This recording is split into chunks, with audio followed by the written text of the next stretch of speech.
Maseches Bava Kama Daf Yud Aleph Amud Aleph. Omar Blozo. Sorry, Omar Ula Omar Blozo. Ve Omar Ula Omar Blozo. We are about 10 lines from the bottom of the page.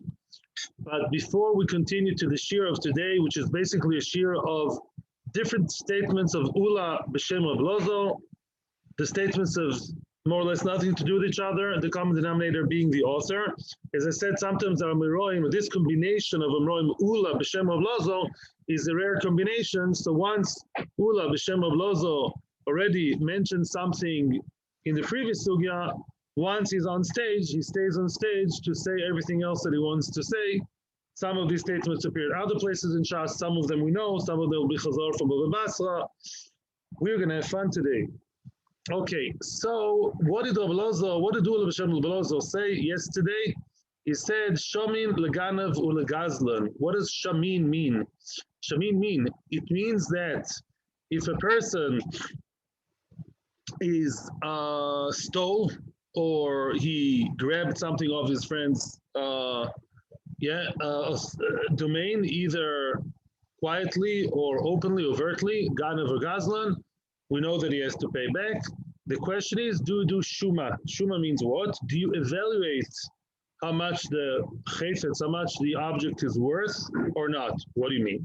If the object is there the same way it was when he stole it, just give back the thing and finished. Who needs to evaluate anything? But let's say it broke, or let's say the quality is now not as good as before. Now the ganav, it's either his fault or not his fault, doesn't make a difference. But at the end of the day, what he's returning is not the nice, shiny, new drill that I lent him, but it's half broken.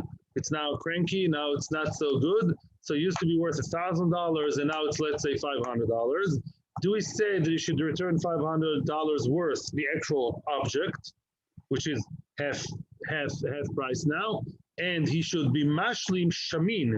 We are sham. We are evaluating how much it's worth.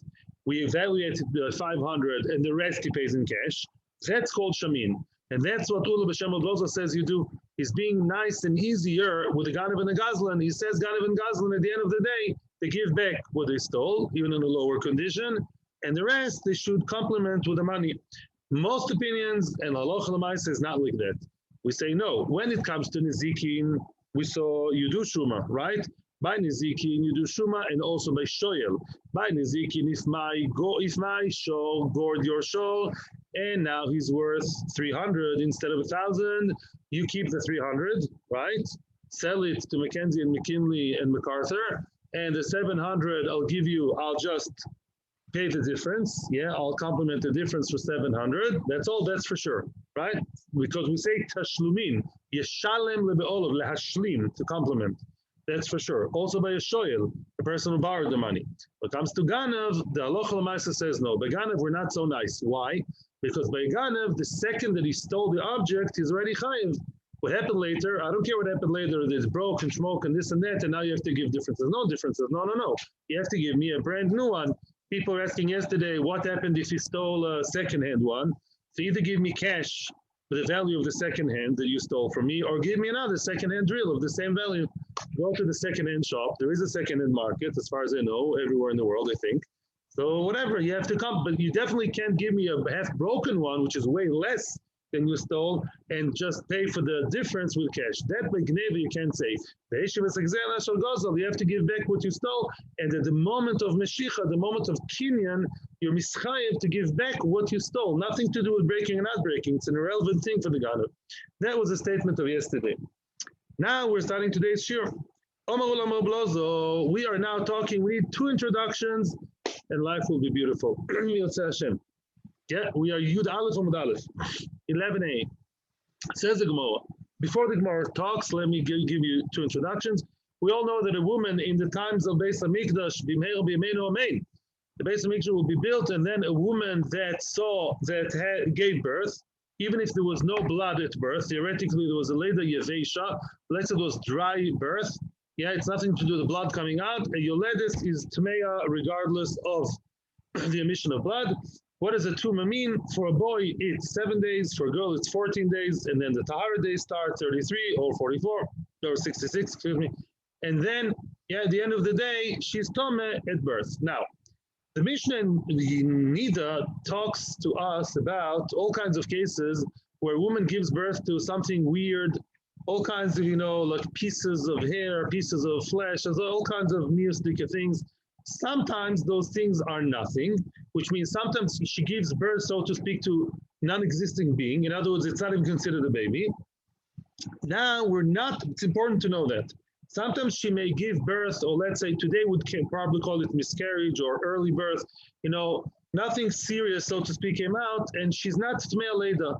Some kind of emission came out, and we don't know what that is. Sometimes we allege it we say it's nothing. Here we're talking about a woman that gave birth to a Shiliyah. There was a placenta. We don't know what's in the placenta. It's not something that can be recognizable as a boy or girl, but it is one of them. It is either a boy or girl. We have to go to Chumrah, that it's a girl, and therefore she's Tomeh for 14 days. But the question is, when we say that the Shiliyah contains a baby, we say, okay, so she's Tmeya. That's all very nice. The problem begins when, and by the way, that's a Chiddush. To say that every Shiliyah contains a baby, that's goofa going to be the Chiddush of today's statement. The other Chiddush is, what happens if she gave birth and the Shiliyah started going out one day, Sunday, and the entire Shiliyah finished the process of being born, the labor was finished on the second day. That can be very easy. Sometimes birth takes a long time. It comes out, this whole schlep, that's before Shkia and that's after Tzeis. Okay, yeah, 15 minutes, yeah, l'chumra or l'kula. So at the beginning of 15 minutes, it was Sunday, and a bit of the Shiliyah came out. Monday, which is the following 15 minutes later, then what came the rest of the Shiliyah? And the question is, from which day would you begin her Tumah? From which day does she have to count the 7 days? That's not the counting of Shiva Nakim. From which days does she have to count the days of Tumah? That she's Tomeh, and every tahara that she touches, yeah, she touches Tumah, touches other things that are Torah, become Tomeh, can go to Beis Hamikdash. From which day does that begin? From the first day or the second day? She's Avatuma, your latest Avatuma, sure. Yeah. She has to bring your korban, she's a big Avatuma. Vama ula mablazo, we can finally start. Vama ula mablazo, Shiliyah shiotz to miktzosu b'yom rishon. The Shiliyah that came out of the body, part of it on the first day, miktzosu b'yom sheni. Yeah, the other part, the final part came the second day. Moinin lamina rishon. You're being machmir, we're machmir here, and we say she has to start counting the days already from the first day. Let's say Sunday to make it simple. So from now, for the entire, let's say it's Aleph Tammuz Sunday, Nagid. This year it didn't work that way. Let's say it's Aleph Tammuz, okay? And the second day is Beis Tammuz.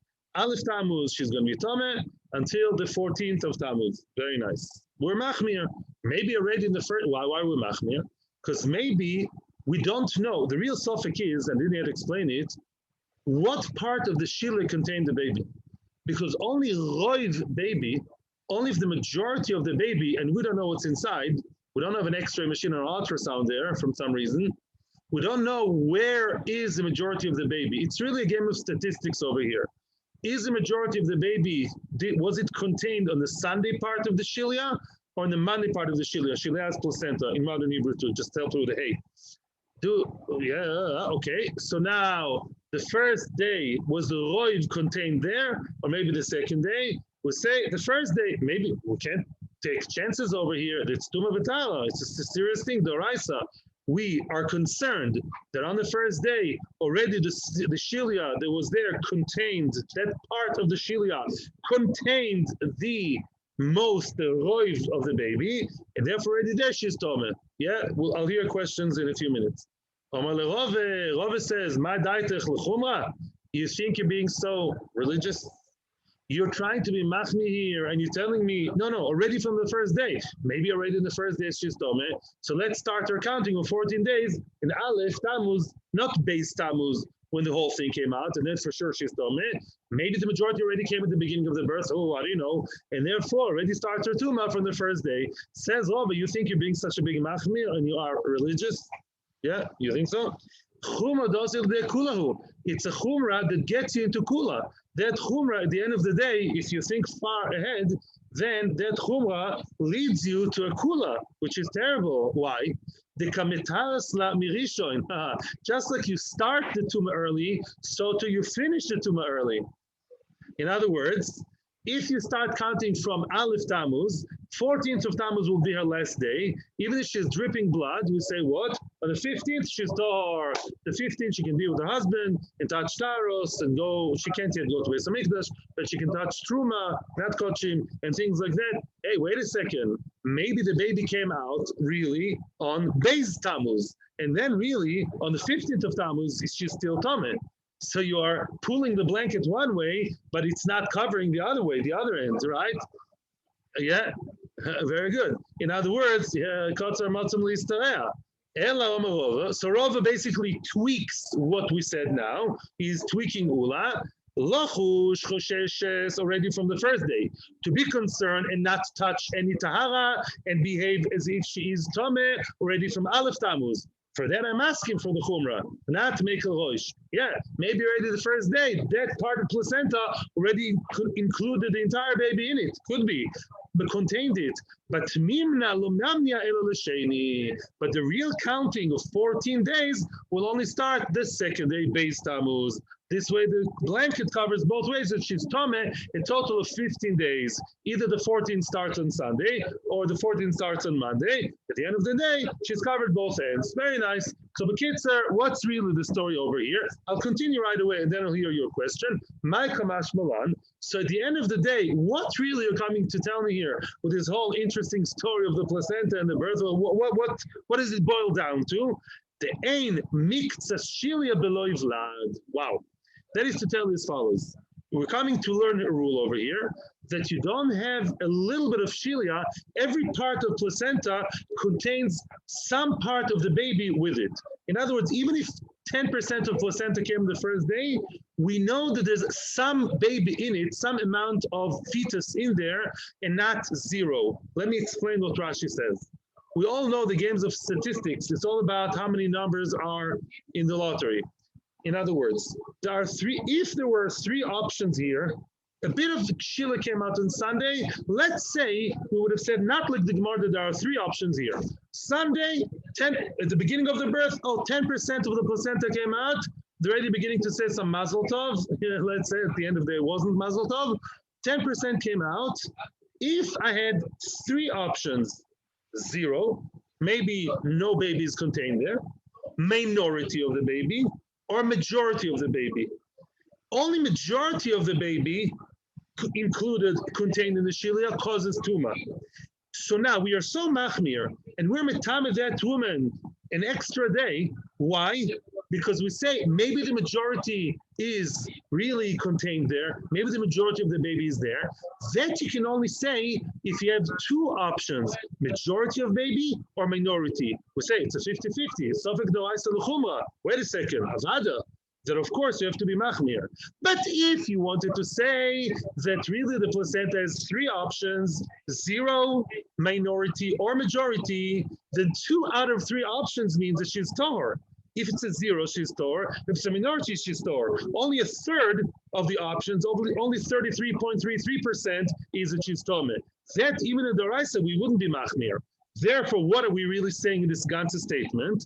That the option of zero baby contained in the shilia, even in a part of the shilia, the minority just doesn't exist. It's not on the cards. It's not on the table. So at the end of the day, the statistics here play into the hands of the statement that says what?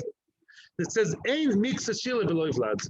There's no minority of shilia, even a bit of a shilia contains some amount, so to speak, some level, some percentage of vlad, of the baby, either minority or majority. Therefore, when the minority came on Sunday, we say, we don't know if it's minority and she's tahor, or majority and she's tameh. Then we go for the majority. It's a 50-50, doraisa.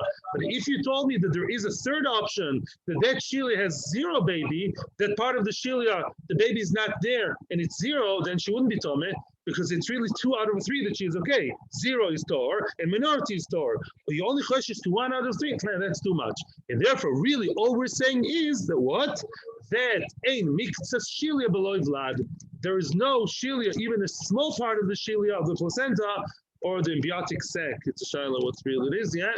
That it is considered as having a baby inside of it.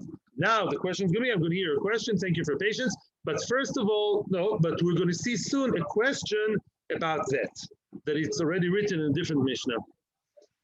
Okay. 4 lines from bottom of the page.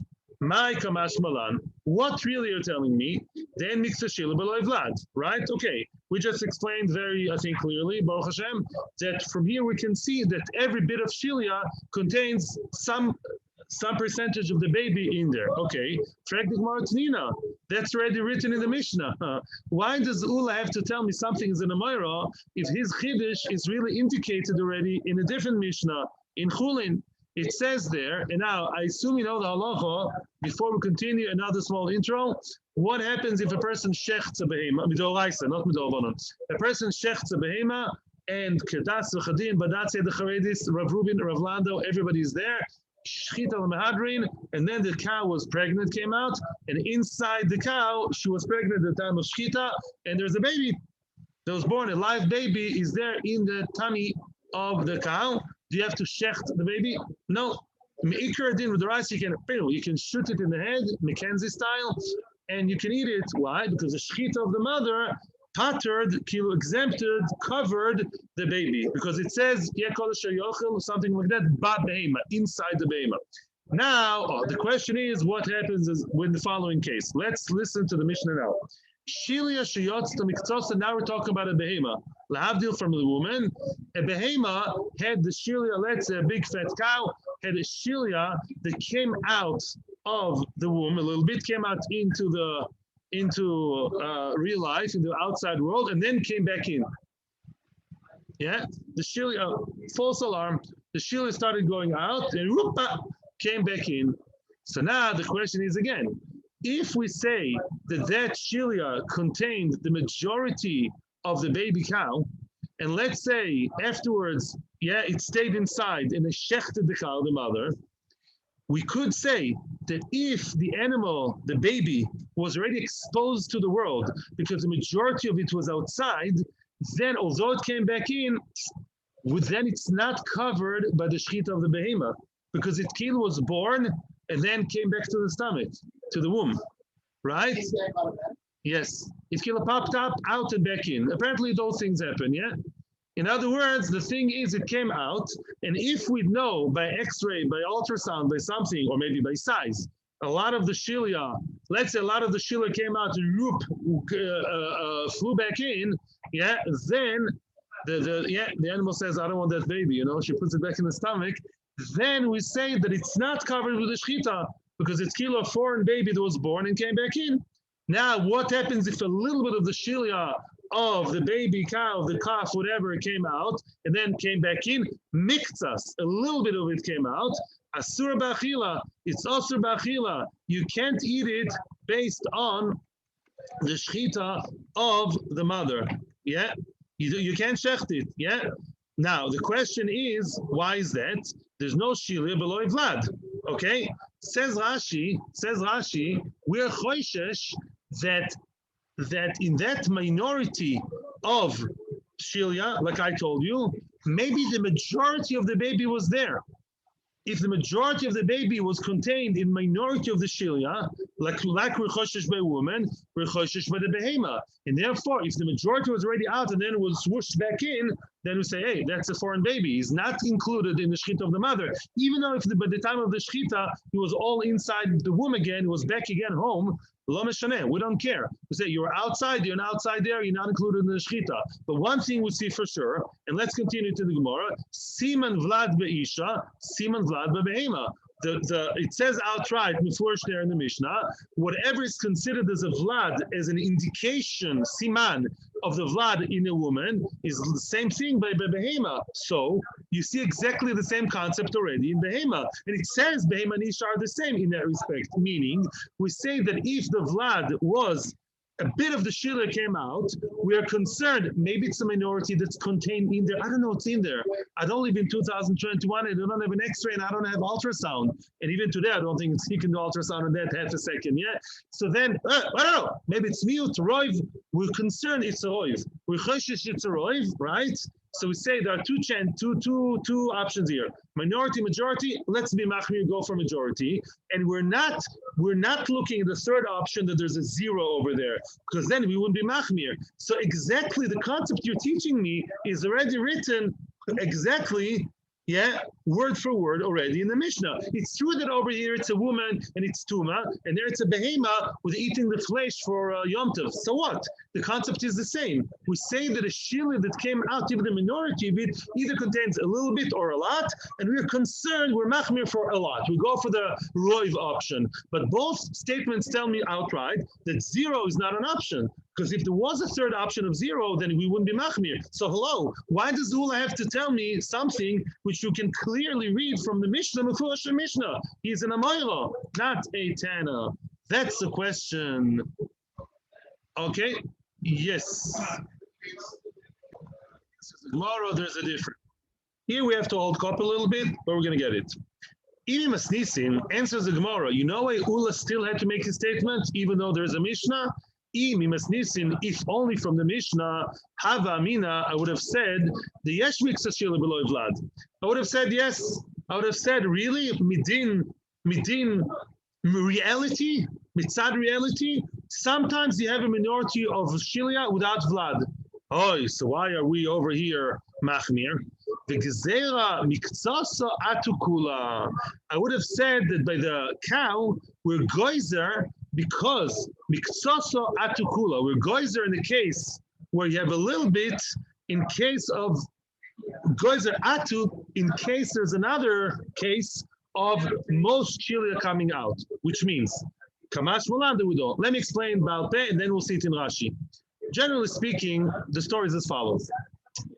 Farmer McDavid is a nice Yerushalayim person, not the biggest Talmud Chacham in the world, and not the biggest Baal Machshava in the world, but he's a nice, frum Jew, and he lives in somewhere, the Golan. And he has a lot of nice cows. So now, really, Me'ikar Adin, you know what? We wouldn't really have to be choishesh that there's real chash here. There's no... If only reading the Mishnah, I wouldn't have known that there's no third option of zero. No. I would have said maybe there are three options, zero, minority, or majority. I would have said so. That's why Machmir, it's not a 50-50, because there's a thing called, I don't know if you've ever heard of it in your life, there's a thing called Gzera de Rabbanon. Ever heard about that before? No, first time. Gzera de Rabbanon.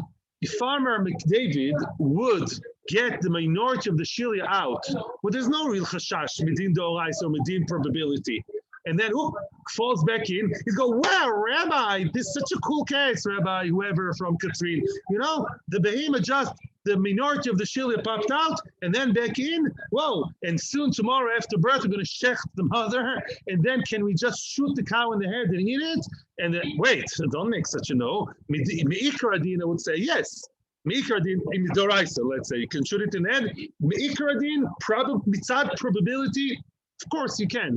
Because why? Really, it's either zero or minority or majority. 2 out of 3, boom, boom. Only one came out, only one. That's only 1 out of 3 is that there's a problem. But the problem is, if you say to Farmer McDavid, no problem, Reb David, you can check the name tomorrow. And how's your son? And how's your very nice rabbi would call back and say, it's fine, you can check the baby and shoot the baby in the head because it's covered by shchita. You know what's going to happen tomorrow? Tomorrow, instead of Bessie giving birth, then Shmesi will give birth. And Shmesi will give the birth with majority of the Shilia out, and majority will go back in, and that could also happen, and then McDavid would say, I don't have to call the rabbi anymore, because the rabbi said already that Shilia out, Shilia in is really fine, and he's going to eat that behema, shecht it, and that would be a problem. Why?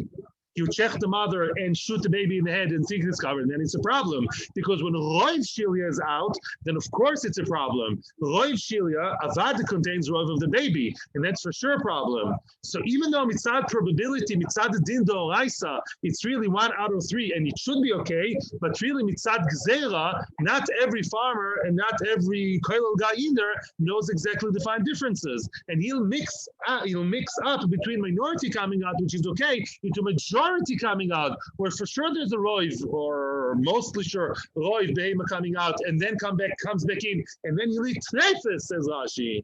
Mimela would say over there we're machmir. Masha'enken, it would have said by a woman, I don't have to be goizer. Why? By a woman, there's no gzera, because by a woman at the end of the day, but by the farmer, let me start with the farmer, there's a thing in gzeres called tisbatel toiras XYZ. If a whole area of Torah will be annulled, will be completely out the window, they were very concerned about that. So if you start making on all the people whose cows give birth, and you'd say minority is okay, they'll say minority, majority is going to start to the centimeter with all the blood coming out. They wouldn't know, and they'd just be making on the whole thing, and then all the placentas that come out and back in, they'll always be making to include them in the shechita. That will be horrible. But shenken by a woman, there's no such chash. By a woman, let's go back to the woman now. Maybe really by a woman, if not for Ula's statement, if I only read the Mishnah about Behema, I would say, wait a second, by a woman, maybe it's zero, maybe it's minority, maybe it's majority. Hey, only one out of three is chances that the first day of birth, Sunday, Aleph Tammuz, something real happened.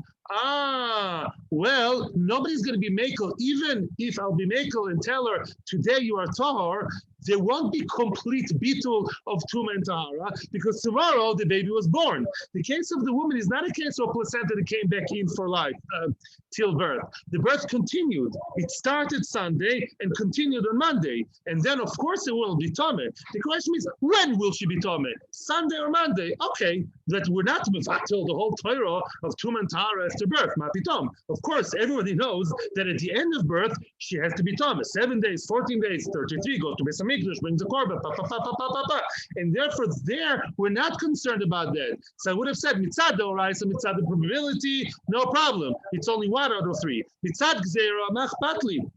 Mitzad Gzera, there's no reason to be goizer, because anyhow she'll be Tomeh. And all women know that she's Tomeh at the end of the day, excuse the pun, to the end of the birth. Mimela would have said, if not for Ula, I would not have known it from the Mishnah. I would have said, Hunky Dory, let the woman be Tor the first day, touch Taharos, and only at the end of the birth, then she'll be Tomeh. Comes Ula and tells me, Nishtazoi. Comes Ula and says, no. It's not a gzera. The whole pshat is not a gzera. It's a real chashash. It's a real suffix d'oraisa. It's a suffix d'oraisa amiti, because there is no third option of zero baby inside. Only 2 options, majority or minority. And mimela, majority minority, it's a real suffix d'oraisa, 50-50. Mimela, she is really talking mitzad suffix d'oraisa, not mitzad gzera. And this is something which I wouldn't have known from the Mishnah. That was the hardest part of today's shiur, by the way. From now on, things are much easier. This was easy, and the rest will be even easier. Okay, Peanut Gallery is back. Yeah. We can do commercial now for Shari Tzedek, no? Or something, a birthplace. Yes, Hadassah. We're starting today. V'chen Tani Yev Oma Ulama Blozo. Second line of Yud Aleph on the base. Oma Ulama Blozo. B'chol Shenitraf. A b'chol of a man, a baby boy, firstborn. The parents are so happy, and he's the firstborn, and nobody's a Levi, nobody's a Kohen, and they're planning so nice in the Pidyon event. They already buy a tray, and everyone gets their jewelry ready, and the Chamisha Sloim for the Kohen. And very, very terrible tragedy in Nitraf. He was devoured, or he suddenly died an unnatural death. He wasn't strapped properly in the car seat, and an accident, whatever. He was Nitraf b'Teichtal Amud Yomi. Within 30 days, before he made it to his first month birthday, so to speak, before he became a month old, which is a day of Pidyon event, before that, already, unfortunately, he died unnaturally. Unnaturally, we have to stress that. Ein Pidyon oisoi, you don't do Pidyon event. Havamina was, yes, please don't faint. Havamina was that on the 30th day, you have to give Mr. Cohen 5 slime. You can buy them in Geulah, very nice, fancy ones. 5 slime, you don't have to do that. Everyone's like, what? Soon we'll see exactly what's going on over here. Tani Rami Belchama says as follows. He endorses that. Mitoch shenemar podoi tifde. It says twice podoi tifde. In our scrollies, that translates to you shall surely redeem. Podoi tifde is you'll redeem and again redeem. What does it come to include? Maybe even if the baby died unnaturally within 30 days, maybe you have to be poid. Soon I'll explain everything, I promise. Talmud loymar ach chilek. The word ach is mentioned there. Ach means only. That comes lechalik, to diminish and exclude the case when the baby died unnaturally before the 30th day. Okay. Here I go. The story is as follows. We just spoke about Zimbabwe and giving birth. Nothing against Zimbabwe, by the way. Our 10 million viewers from Zimbabwe should not be insulted. But when you read the stats of the statistics of the world, it says there what's called child mortality or baby mortality within the first year. In other words, if the country is so backwards that many babies die within the first year of their birth, that's called ki'ilu, they died at birth. In other words, it's still connected to early babyhood, which is still part of the birth. Halacha says lahavdil the same. Halacha says that if a baby dies naturally within a month, it's ki'ilu died at childbirth, le'inyan, that it's ki'ilu nothing really happened vis-a-vis the kohen. Because really the question is, why is Pidyon a ben after 30 days? It should have been at birth, at the bris, at the beginning. Why do you wait 30 days? If the baby survived 30 days, that means, there's a real baby here. It's a real, that's a much better yeshivish word. Tzvi is the one. Shel Kayama, very nice. It's a Vlad Shel Kayama. It's a real substantial Vlad that was actually born, made it for 30 days. That's buying the t-shirt. He made it for the first 30 days. He's a real baby, a real life. It's this, you have to redeem with the kohen. Now we understand.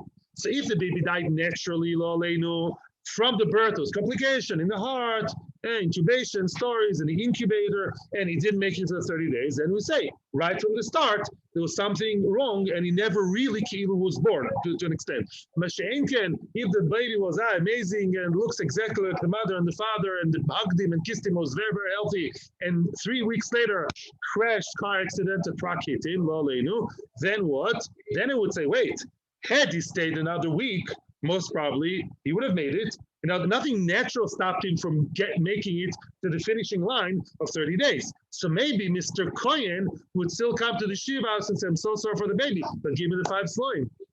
Maybe only the 5 sloim. Not the very tactful Cohen, but maybe the father still has to give the Cohen the 5 sloim. Because maybe that baby is, in theory, the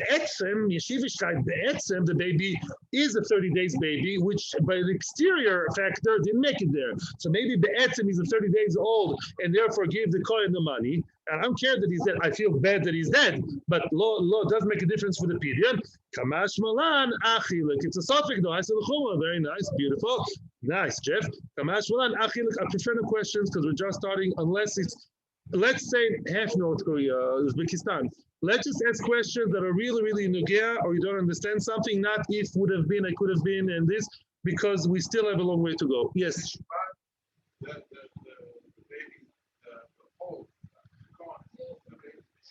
Yes, very good. The baby and his father is meshubed to the shevet of Koyanim. Yeah, I still owe money to the Koyanim because I had a baby boy that Batson was alive and kicking and screaming and good. Kamash Malan says the Torah, come to exclude a certain case, which is this case, and therefore it doesn't have to make the difference. Here comes another case. We are about 6 lines from the top. Another case not related to before. Remember Babasra. Remember Asina.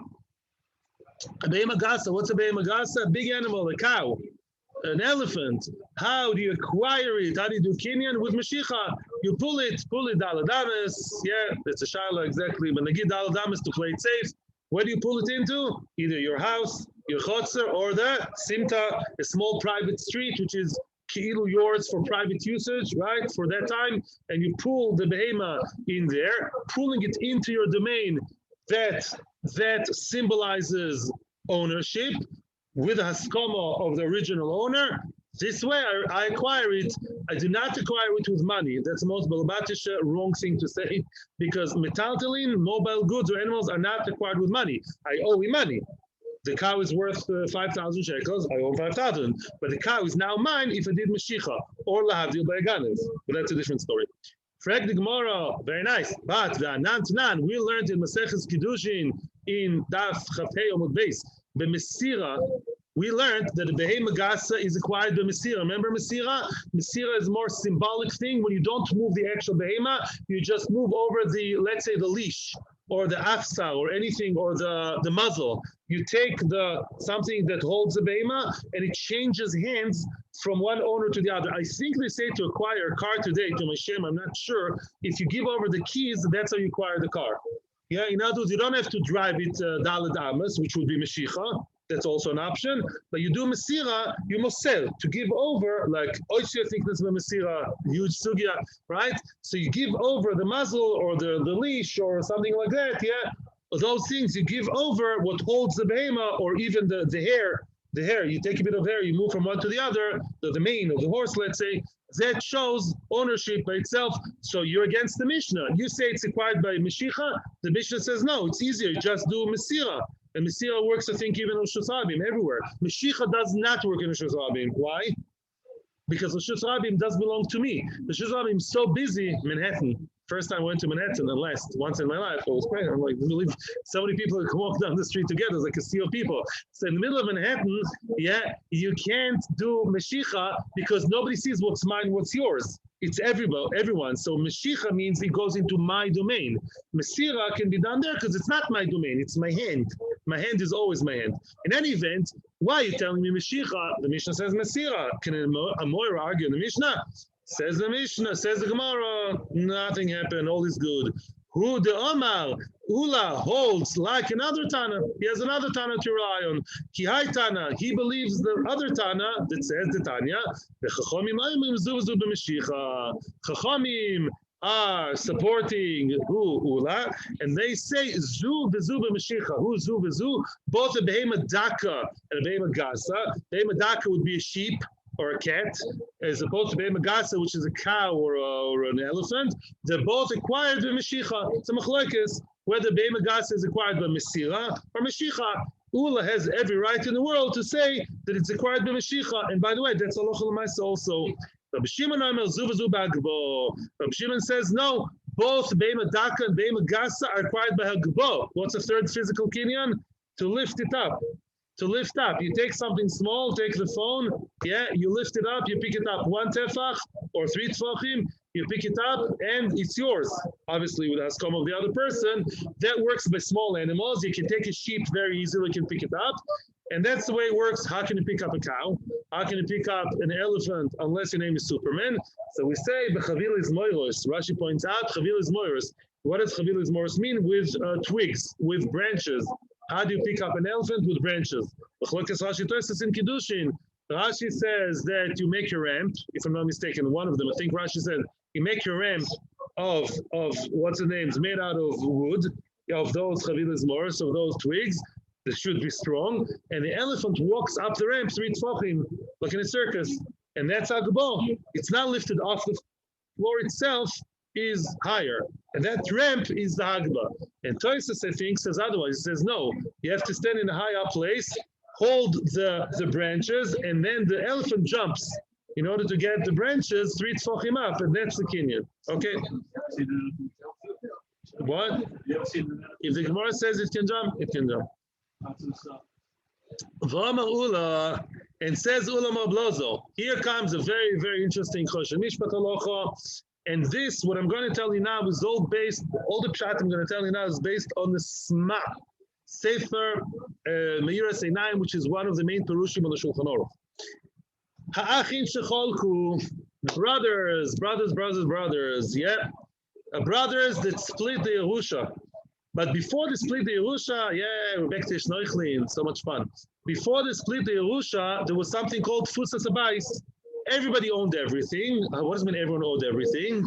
It means that they all went to daddy's home, and daddy had a lot of money and a lot of nice clothes, and each one took to himself a few clothing garments, and all married brothers, and all have wives and children, and the wives of the children, they like to get dressed.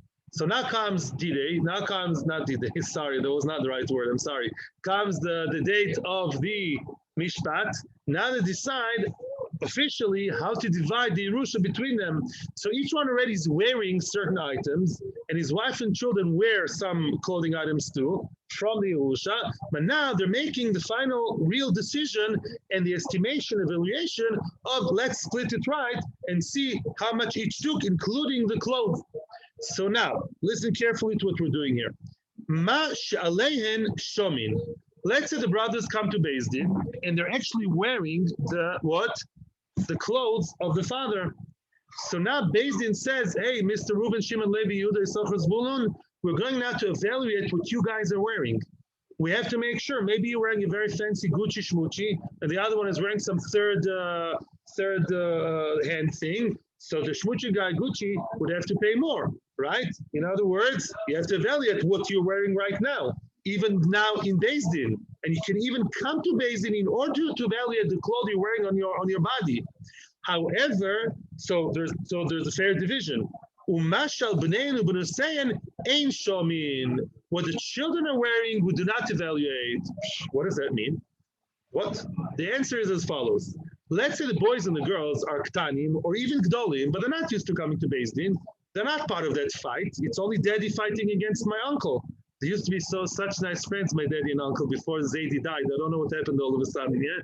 So now the generation of the fathers are, fighting it out in Beth Din. The children, maybe they're not fighting, they're whatever, they're dealing with in Beth Din. The children are not asked to come to Beth Din to evaluate what they're actually wearing at that very moment, because that's a bizoin for the children. That's considered to be something degrading for the children and the women.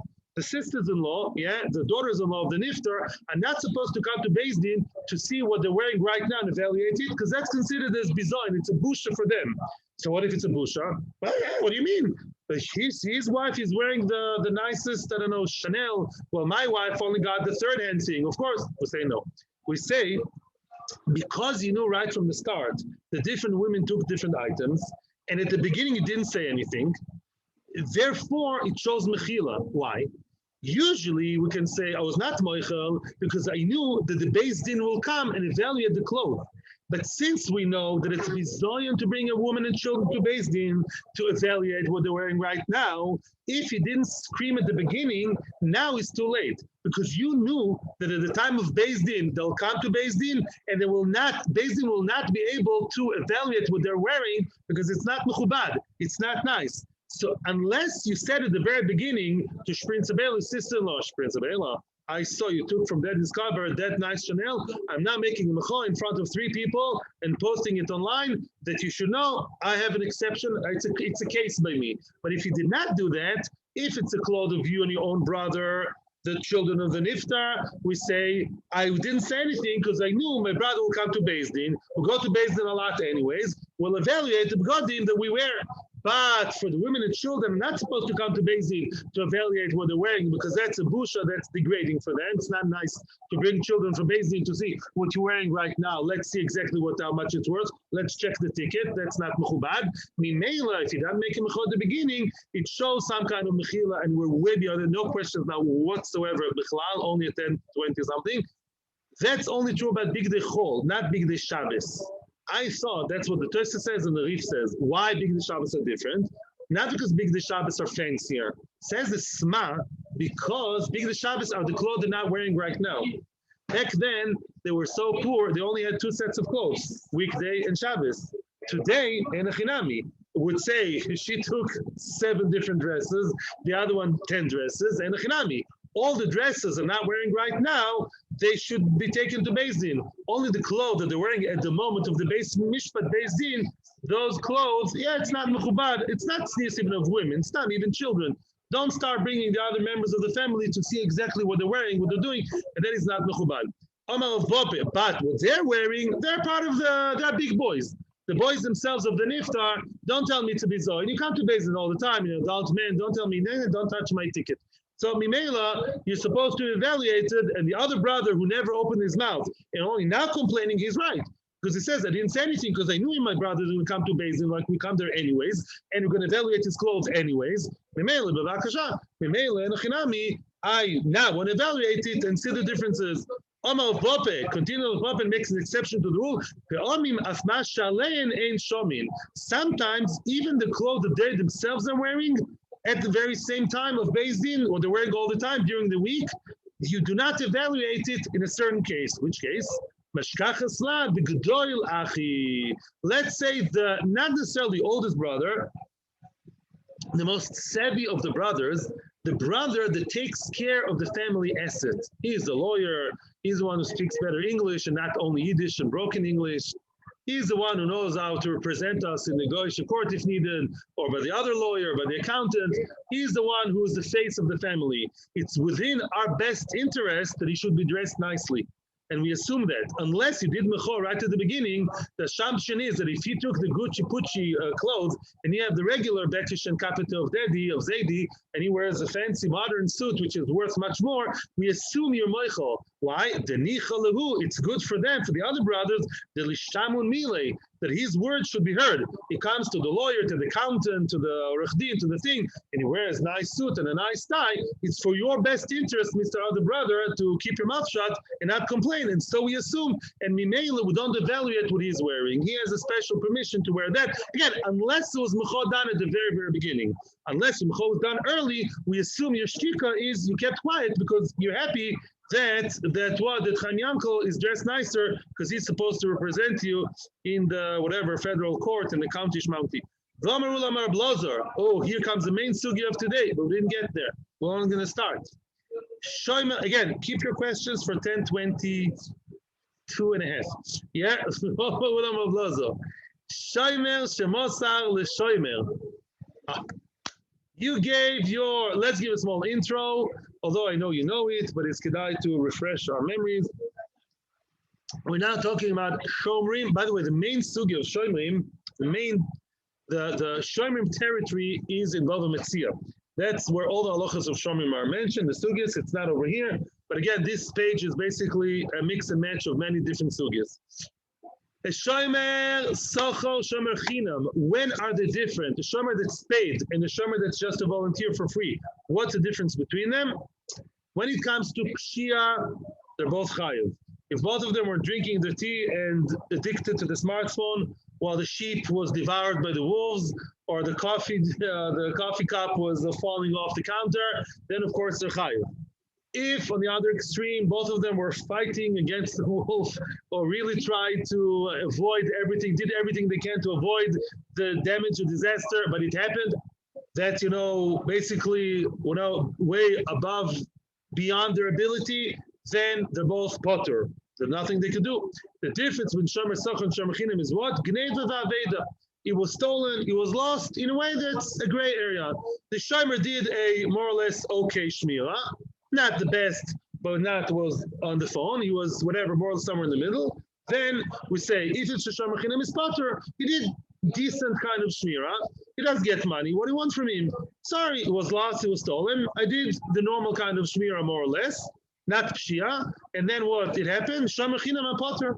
The Shomer Socher is chayiv. The Shomer Socher, unless it's real oinus, unless we can know that he did everything he could, and yet he could not avoid it, then he's potter. But if he did shmira that was just about okay, and it got stolen or lost, then the Shomer Socher has to pay his chayiv. Okay. Now what happens? Shomer Shemos al Shomer. It's a very famous sugya, and this is one of the places where it appears. A shomer, one, you gave your prized candlesticks. You're going to Tzimmer up north and you're not relying on the shmira in your house.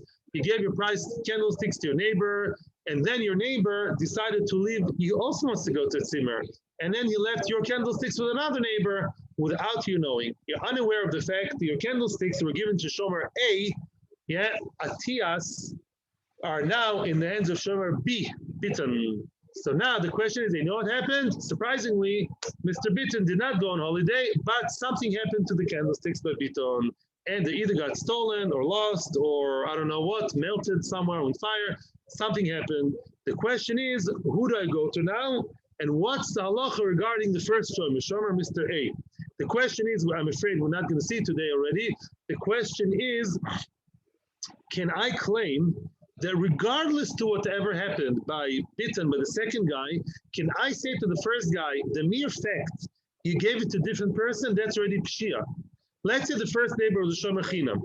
A shomer chinam is potter on everything, right? Except for real pshia. Let's say it got stolen by the second guy. Gneva v'aveda, okay? Now, the first guy, by Gneva v'aveda, is potter. So the first guy would say, wait, there was Gneva v'aveda. I'm on purpose not saying what the second guy is, what kind of shomer is. But the second guy, let's say they're both chinam to make it easy. They're both shomer chinam. They're all good neighbors. Atias is a good neighbor. He used to be a good neighbor, but then he ran away to the Tzimmer, gave it to Biton. Then by Biton, there was also some kind of even oinus. I'll be extreme. Oinus, shomer chinam. Of course, you're potter. There's a havamina to say, not just havamina. There's an opinion to say the mere fact that you, Mr. Atias, you gave it to Biton, that alone is pshia. The fact you gave it to another hand, to other hands, to foreign hands, which I did not rely on, which is not my original kavanah, maybe that alone is pshia, and therefore you should pay for those candlesticks 2,000 shekels, 5,000. Why? Because maybe the mere giving over without my knowledge and consent, maybe, stressing with big red letters, maybe that's pshia. So even though you're chinam, and everything was honest, and everything should have been good and fine and dandy, lamaisa, the giving over is pshia. That's the question which we're going to face tomorrow, I'm afraid. Yes or no? That's a shayla. Okay? That's a question. Do we say, I made the most easy, the most lenient circumstances, chinam and oinus. I can't get better than that. But maybe the giving over is pshia. That's a shayla. Therefore, you'd have to pay regardless to the other circumstances.